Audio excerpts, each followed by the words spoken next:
peu l'objectif aussi de montrer un autre angle de ces personnes-là. Tout à fait, tout à fait. En fait, il y en a qui ont décidé aussi de nous parler un peu de leur parcours. Donc, tu sais, on leur donnait quand même la liberté de faire ce qu'ils avaient envie. C'est ça. Puis c'est ce qui fait la richesse du numéro. C'est qu'il est super varié. Diversifié. Ben oui, effectivement. Toi, Hugo, tu y as participé. Avant, j'aimerais savoir, c'est quoi un peu ton histoire avec le journal La Quête? Ben dans le fond, c'est pas compliqué. Hein? À un moment donné, on vient à court de ressources, puis on veut sortir. Puis là, c'est quoi les options? Puis là, j'entends parler de La Quête.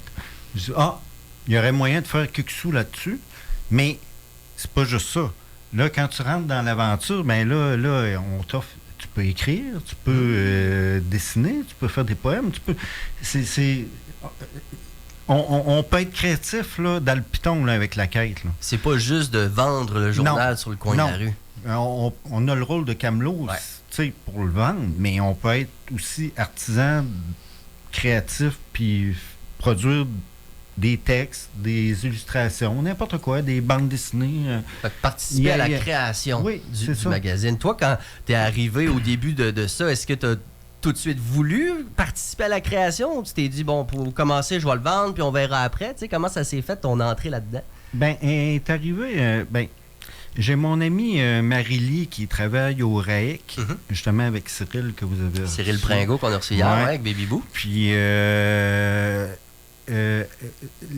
j'ai fait un article avec elle qui est apparu, puis c'est ça qui m'a donné le goût après ça là, de m'impliquer un petit peu plus au niveau écriture que juste le vendre. Fait que puis ça venait... Je veux dire, c'est venu chercher de quoi en moi que je savais pas qu'il existait, là, l'écriture. Tu sais, ça doit être le fun à entendre, hein, ça, Francine? C'est super le fun. Puis il faut vraiment lire l'article d'Hugo, parce que Hugo, il l'a écrit 100% toute seule. Il y a des gens qu'on a accompagnés pour différentes raisons. Parce que, comme Hugo dit, tu peux t'impliquer dans le magazine, mais il faut que tu aies quand même une disponibilité d'esprit pour faire ça de temps. Si tu es tout le temps en train de gérer ton quotidien, où je vais manger, où je vais dormir, peut-être que tu as... Tu sais, je pense que des gens qui ont qui ont acquis un petit repos, un petit coin pour se reposer, se déposer, ont plus la liberté de le faire. Puis Hugo, lui, son texte, il l'a écrit tout seul. Il me l'a remis, puis on l'a juste déposé dans le magazine.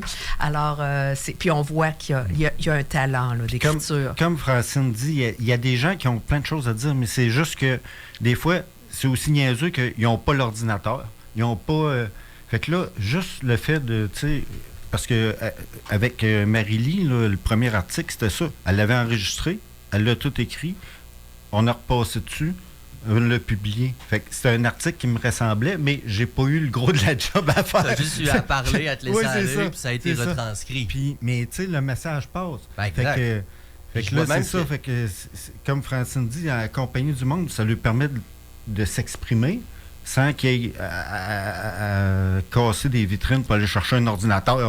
J'en vois même qui sont écrits à la main puis qui sont ensuite comme photocopiés. Ça, c'était une demande particulière. Vu que c'était totalement camelot, on leur a fait plaisir. Puis oui, on l'a fait. Je pense que c'est un petit peu plus difficile à lire, mais Éric souhaitait que son texte soit vraiment écrit, manuscrit. Fait qu'on l'a fait comme ça. Mais sinon, nous, à La Quête, on reçoit des textes sous toutes sortes de formes par courriel, par Messenger, des petits papiers laissés sur un bureau un peu anonyme parce que les gens sont pas trop sûrs, c'est griffonné. Puis nous, on reçoit tout ça, puis avec plaisir, et on va le publier. On va faire la job qu'il faut là, pour que ce soit... C'est ce qui fait le charme de la revue.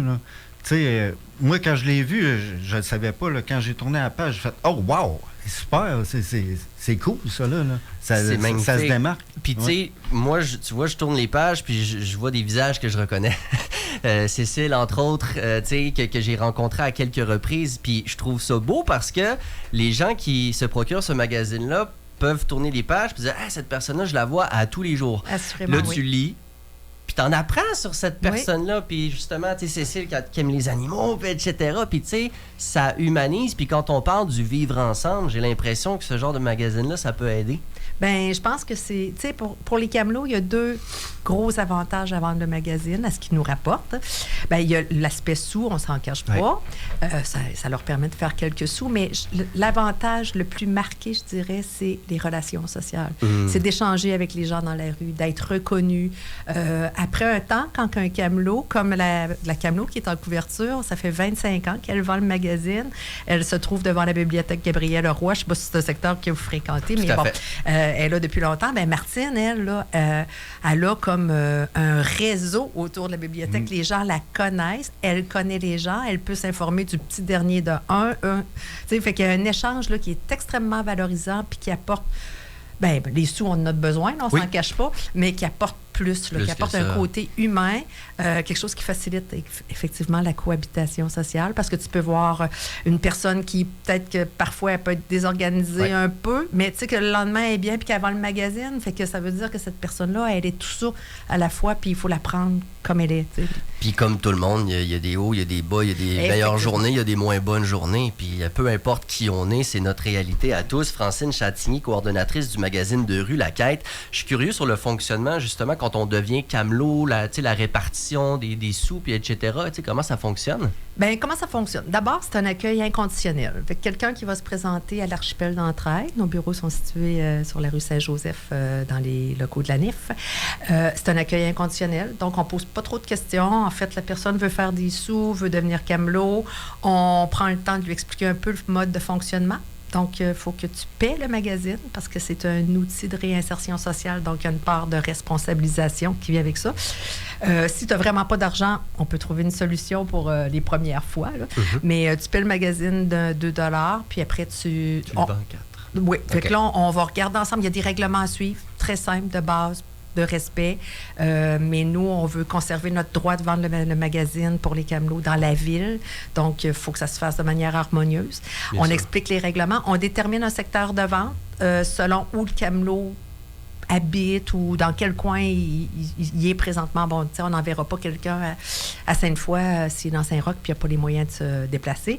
Puis une fois ça, on fait un permis sur lequel il y a la photo, le nom de la personne. On a aussi un petit code QR pour que les gens puissent payer avec leur téléphone s'ils n'ont pas d'argent. Ça fait longtemps, ça, je pense pas. Depuis 2023, 22-23, c'est assez récent. Parce que c'est m'est arrivé la dernière fois, peut-être au printemps, j'en ai vu un camelot devant Place Laurier. Oui. Et puis, j'avais pas d'argent. Puis, malheureusement, j'ai pas eu l'option de payer par carte. Fait que je me demandais si c'était très, très, très récent ou est-ce que c'est... ben voilà. Fait que c'est sur le permis qu'il y a le scan. OK. Montre à la caméra, Hugo, ton permis.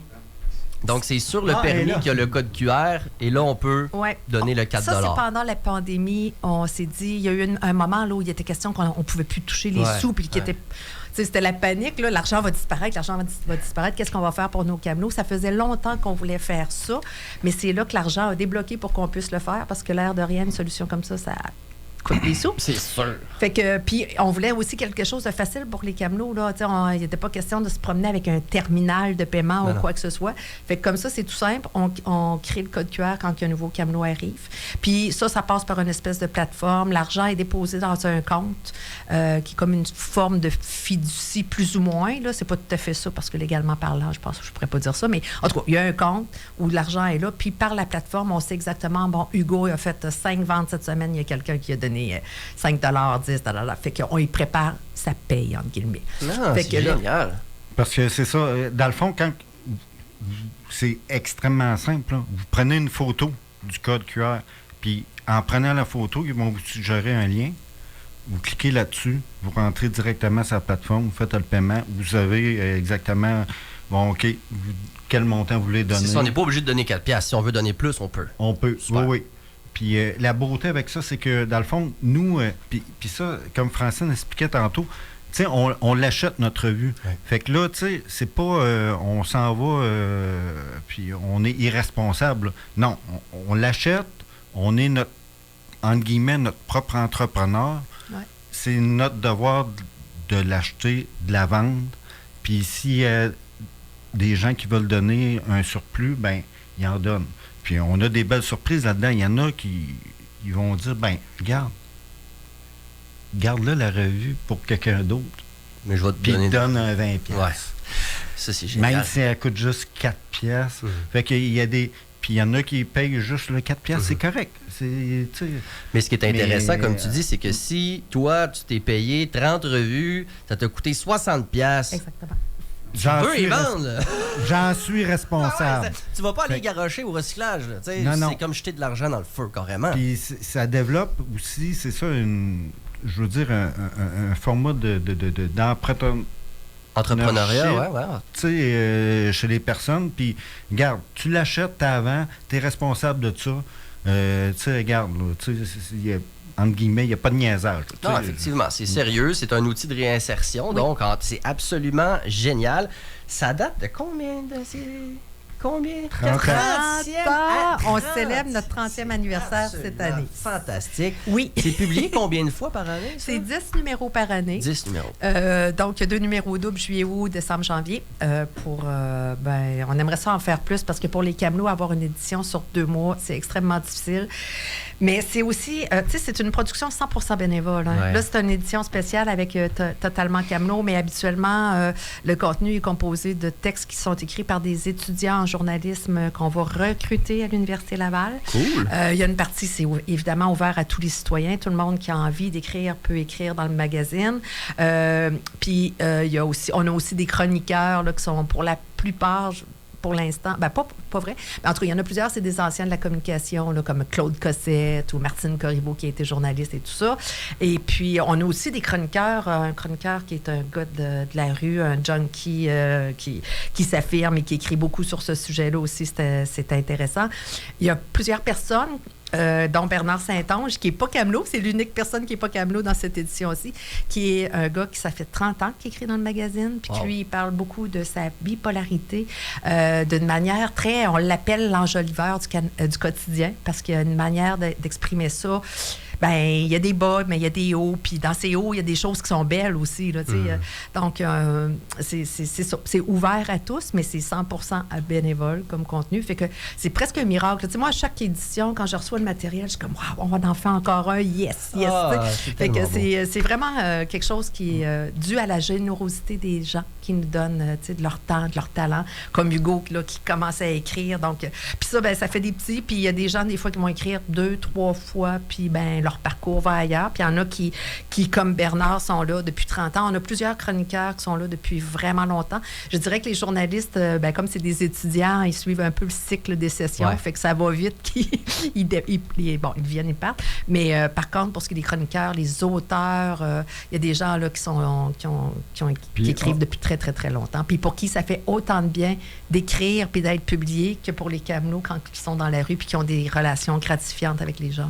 Là. Puis on a même des politiciens qui ont le permis de Camelot. Étienne Grandmont a son permis de Camelot. Ben oui, j'ai fait un article avec lui puis pour démontrer un petit peu c'était quoi le rôle de Camelot. Là, être dans la rue, parquer à vendre la revue, c'est-tu facile? C'est-tu pas facile? Il a compris que c'était pas si facile que ça. Les regards et tout le kit, là, tu sais... Parce qu'on s'entend, les gens qui sont Camelot, qui ont leur clientèle, ben ils vont, tu sais, je veux dire, ils passent à l'épicerie, ben, hey, c'est mon Camelot. Il y en a qui ont une clientèle régulière. Oui. La plupart, cool. C'est ça. La plupart, c'est ça, c'est récurrent. Là. Ah, c'est cool, ça. Oui. Mais, tu sais, si, admettons, tu sais, comme moi, mon spot, c'est au McDo, ben là, il y a beaucoup de touristes qui passent. Les touristes, là, c'est plate à dire, mais... Le gars qui arrive de l'Allemagne, là, il s'en fout un petit peu de toi.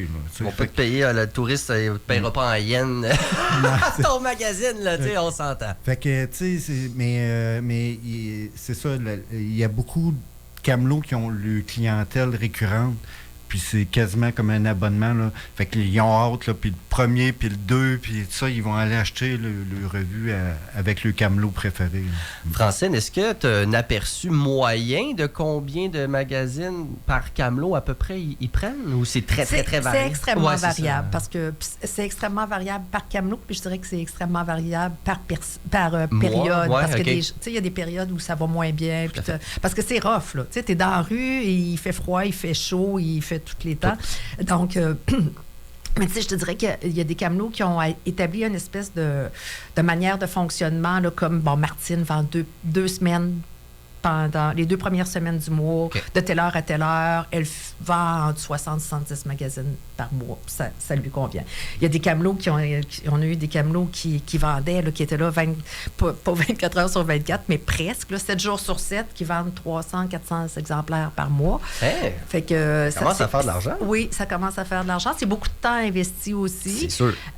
Donc, c'est très, très variable. Puis nous, là-dessus, on n'a pas de... Tu sais, comme Hugo disait tantôt, ils sont considérés comme des travailleurs autonomes. Fait qu'à partir du moment où ils achètent les magazines, ils font leur horaire comme ils veulent. On leur suggère évidemment de travailler sur les heures de pointe parce qu'on les installe sur des rues piétonnes, puis il faut qu'il y ait de l'achalandage pour que ce soit intéressant. Là. Tu ne vas pas faire le pied de grue au coin d'une rue où il n'y a personne à 3 heures, je sais pas, du matin. Là. Donc, c'est ça. Donc, ça varie beaucoup la quantité d'exemplaires vendus, mais c'est selon le besoin des personnes. Puis selon, tu sais, bon, il y a des périodes où ça sont en feu, let's go, on y va.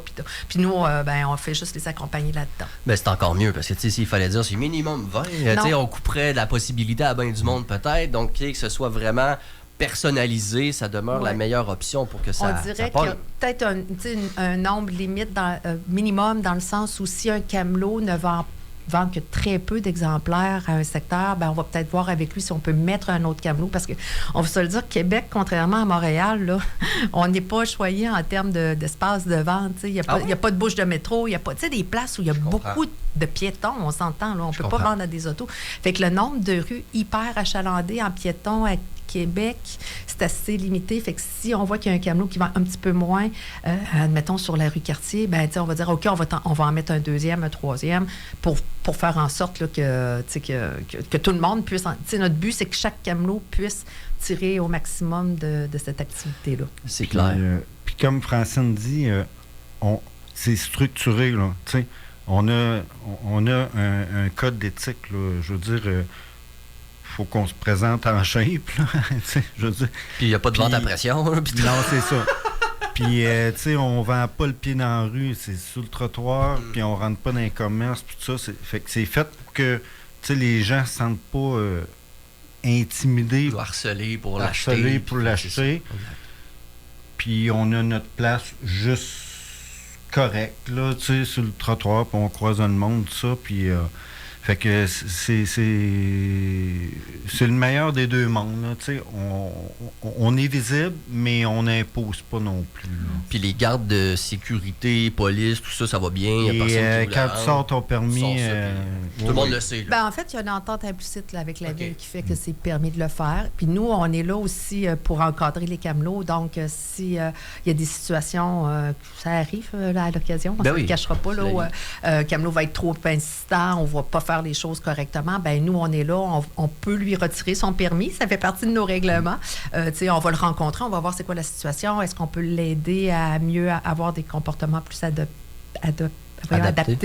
à la vente dans la rue, mais après, bon, ça se peut qu'on retire le permis pour une petite période, on le remet. Parce qu'il faut savoir que, tu sais, à la quête, il y a comme autour de la quête, il y a une équipe d'intervenants de l'archipel là, qui sont là aussi pour accompagner les camelots dans toutes sortes de situations qu'ils peuvent vivre, que ce soit des situations, des enjeux de santé ou de judiciarisation ou justement de toutes sortes d'enjeux. Donc, on peut les accompagner pour faire en sorte que ça se passe bien pour eux dans la rue. C'est magnifique. Donc, la 30e année de ce magazine de rue, La Quête, l'édition totalement Camelot. C'est disponible à partir d'aujourd'hui, là. Les gens qui se promènent, on va où, là?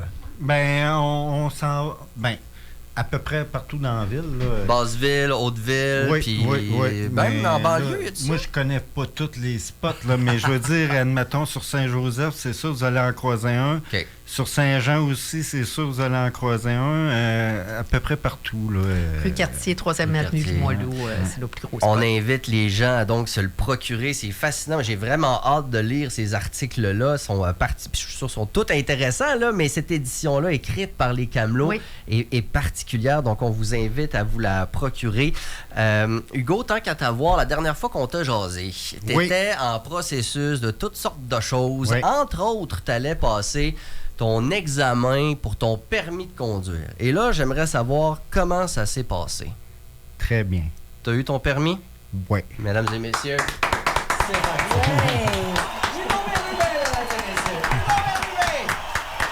Bravo! Tout le monde, restez parqué chez vous, le danger, sur la route. Hey, non, bravo, ça a bien Hugo. été. Puis, par rapport à, tu sais, on passe ça, là, moi, dans le temps, j'avais passé ça, tu sais, je veux dire, j'avais 16 ans, là, tu sais. Puis, le permis, c'était important parce que moi, j'ai été élevé sur une ferme. Fait que là, tu sais, ça prenait ça pour chauffer les tracteurs dans la rue, puis tout le kit. Puis, fait que là, rue, c'était route, là, en campagne.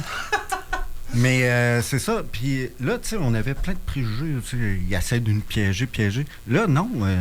Puis pas juste, tu sais, quand tu arrives, là, puis là, tu t'assieds dans le char, là, le gars, il dit regarde, moi, je suis pas là pour te piéger. Tatata. Si je te parle pas, c'est parce que je veux te laisser dans ta zone de confort pour que tu restes concentré. Puis s'il y a des petites affaires qui arrivent, ben je vais te le dire. Puis moi, là, un stop, là, bloquer les 4 roues, là, c'est pas inné, là. Non? Non. On non. appelle ça des stops à l'américaine quand on freine à peu près. Non, mais c'est pas ça. Je t'explique.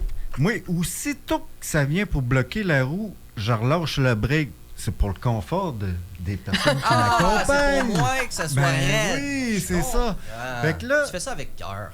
Fait que là, c'est ça. Fait que là, il y a un moment donné, il m'a dit, ben là, tu sais, fais attention. Fait que là, c'est ça. Mais au final, quand on a eu fini toute l'expérience, il m'a dit, regarde, il dit, oui, ça, il y avait un petit bug là, mais il dit, moi, ce que j'ai aimé chez toi, c'est que tu regardais partout, puis tu étais vigilant à tout. Tu étais tout le temps en train de regarder à droite, à gauche, en arrière, toute la kit. Puis, tu sais, quand il y avait un véhicule en avant, tu ralentissais avant même que tu sois trop proche. Fait que tu avais une conduite sécuritaire de A à Z. Fait qu'il dit... T'étais alerte, t'étais pas nonchalant, puis c'est etc. Ça. Fait qu'il dit, regarde, même si tu sais, t'as pas bloqué tes 4 roues là. Dans la vraie vie. C'est pas, tu sais, je veux dire, c'est pas l'affaire la plus critique, là. Tout le monde conduit pas comme pendant un examen de pratique sur la route, là, on va se le dire. Non, ça a bien été, là. Fait que là, c'est ça. Là. On a un sujet pour un prochain numéro. Oui. Ouais. Ça faisait combien de temps que tu l'avais plus, ton permis? Je suis curieux. À peu près 5 ans. 5 ans que tu avais C'est ça, puis après 3 ans, il faut que tu repasses les tests. Okay. Fait que là, j'avais passé le test théorique une semaine avant, puis là, l'autre semaine d'après. Mais là, ça, c'est une autre affaire, là. Là, c'est un investissement, cette affaire-là. Là. Parce que ça m'a coûté 200$, cette affaire-là. Là. C'est mon chèque de BS de 800$. Fait que là, moi, il me reste 45$ dans mon compte, là. Fait le mois, là. Fait que là, c'est des revues, puis ramasser des canettes. C'est ça, mon mois, là. Et est-ce que ce permis-là te permettra peut-être d'avoir un emploi? Il me permet d'appliquer sur un poste que j'ai spoté à la Ville de Québec, signaleur au déneigement. C'est une des raisons pourquoi j'ai poussé pour ça, parce que je savais que ça allait me squeezer financièrement, mais que c'était un investissement. Fait que là, tu fais, bon, OK, je fais quoi? OK, j'y vais. Tu dépenses un gros montant sur le coup en te disant, plus tard, ça va me rapporter. Oui. Puis mon chum m'a backé, il m'a prêté le 100$ pour ma location de voiture.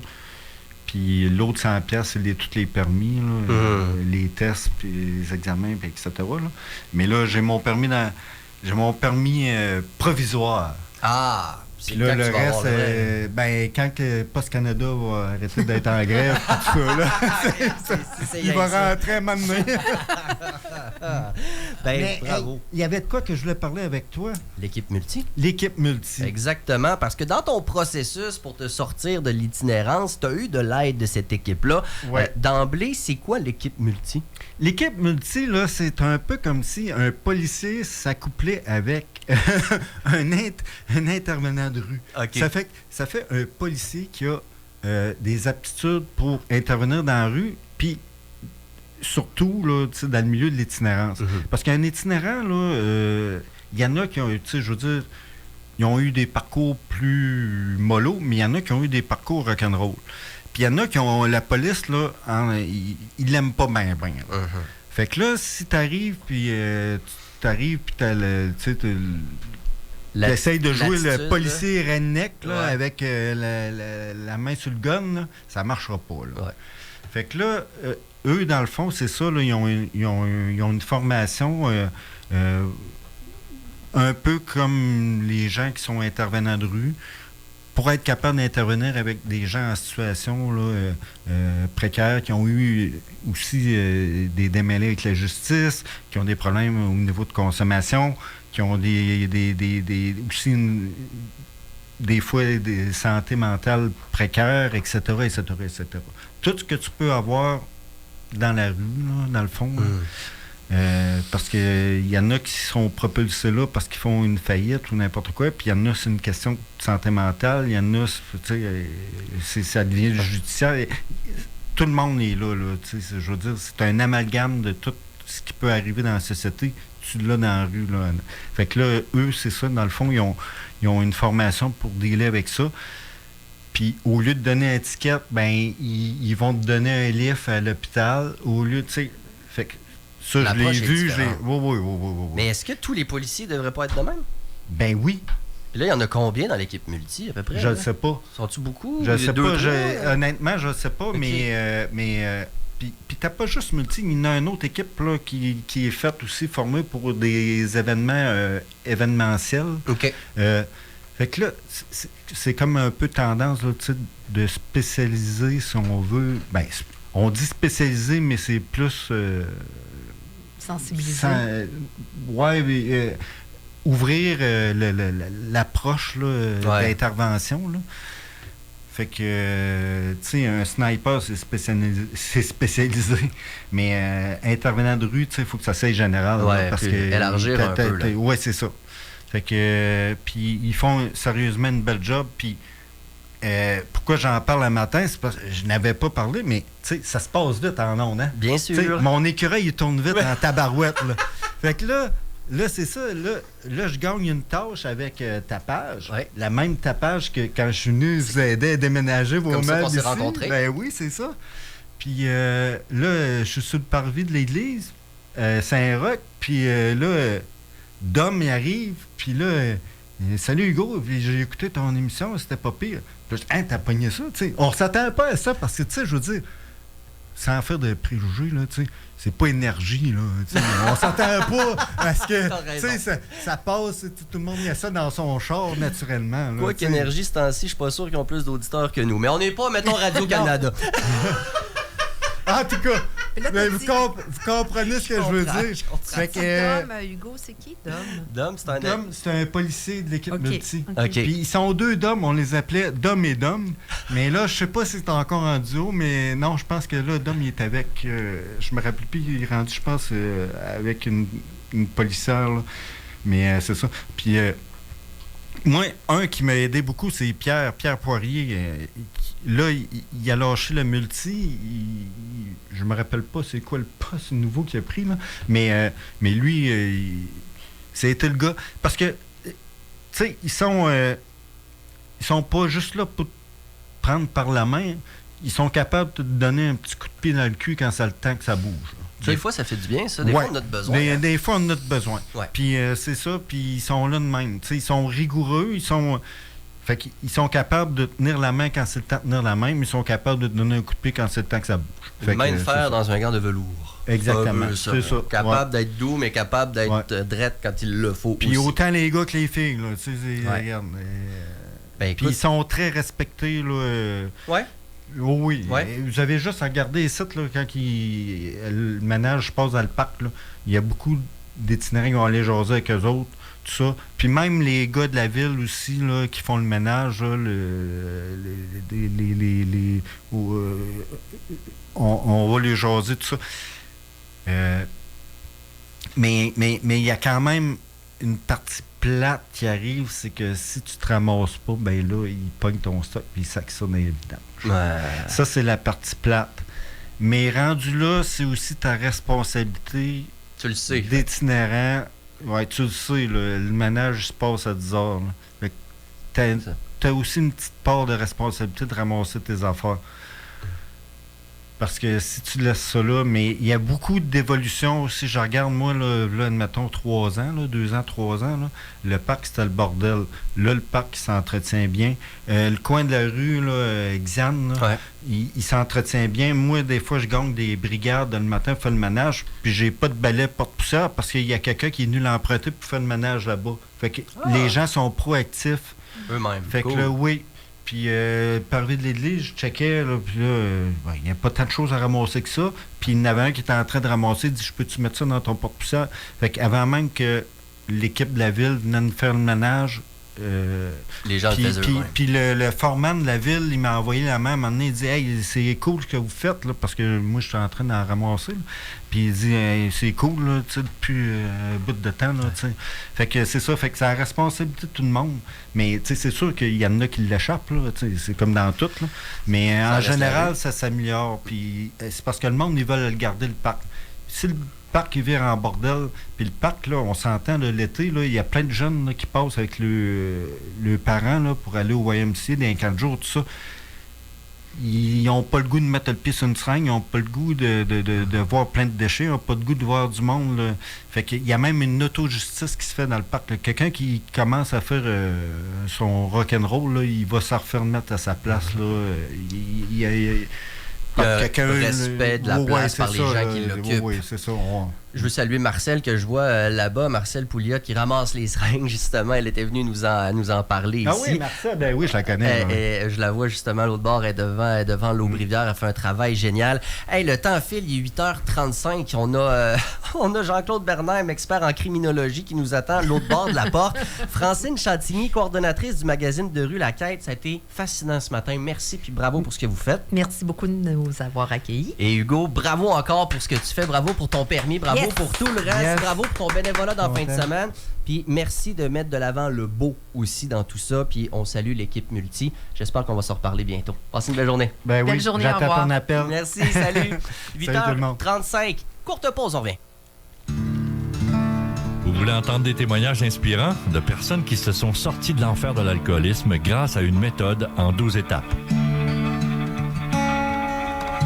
Écoutez l'émission Un jour à la fois, les lundis à midi sur les ondes de CKIA 88.3 Radio Urbaine. Vous êtes enceinte? Ma grossesse est là pour vous soutenir dès le début. C'est un service gratuit et confidentiel pour vous aider à trouver un professionnel pour le suivi de votre grossesse. Ma grossesse, c'est aussi un accès à des services adaptés à vos besoins et de l'information sur la préparation à l'accouchement, les soins du bébé, l'allaitement et plus encore. Vous êtes enceinte? Remplissez le formulaire sur québec.ca/ma-grossesse ou communiquez avec votre CLSC. Un message du gouvernement du Québec. En direct de Plywood City, c'est Québec Réveil avec Rémi Giguère.